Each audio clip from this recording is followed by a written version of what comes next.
This video is from the G8 in Scotland. You can see the clowns have taken the street playing the hokey pokey, and the police really don't want them to be there, understandably. Now, Trixie the clown is kissing the shields here. And again, we're trying to break down typical patterns of obedience or defiance. It's good to leave a lipstick mark, it's important. Now, the police are not trained for this eventuality. They're trained for a lot of things. They're not trained for the clowns, right? And that's the idea. And you can see that, I mean, they have full armor on. This is a performance of, now this is over compliance or over deference from the clown. That boot is combat boot, right? It's flame proof, it's stomp proof. It is not clown proof. And the clown is proving that right now. By the way, don't try this in New York City. The police are a little tougher there. You do have to adjust clown army techniques to your local municipality. Okay? And again, this action, you continue to improvise and keep working at the police. I would want to point out it's politically more costly to club a clown, especially when the cameras are rolling, and that's part of the dynamic, as you can see. And I do appreciate this man's reaction. I really like that he's laughing. That means a lot to me. He's having a much better day than he thought he was going to. And I think that's valid. I think that's important. Very strong smile. He means it. He's feeling it.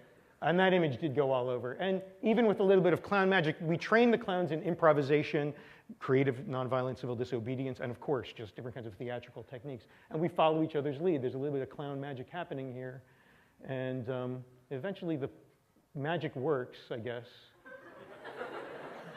Or the police just decide, you know what, we have other things we could be doing today.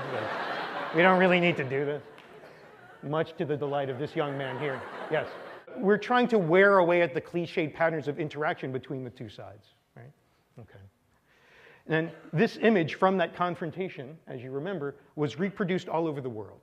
And this is an example of what I refer to as the irresistible image. An image so compelling that even your opponents will reproduce it.